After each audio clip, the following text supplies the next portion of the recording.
Στην αρχή ήμασταν οι δυο μας. Εγώ και ο Σωκράτης, για περίπου 1 χρόνο.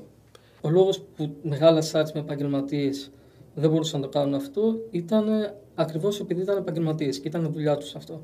Σίγουρα ορθογραφικά γινόντουσαν και sorry γι' αυτό, αλλά εντάξει. Βάζουμε ένα κείμενο, χαμπάρι αυτός. Βάζουμε δεύτερο κείμενο, χαμπάρι. Στο τρίτο κείμενο το αμολάμε μια φωτογραφία. Δεν μας ενδιέφερε κάτι, δηλαδή διαβάζαμε τα mail που έστελναν οι μεγαλοδημοσιογράφοι, που έστελναν οι υπουργοί κτλ. Και γελάγαμε.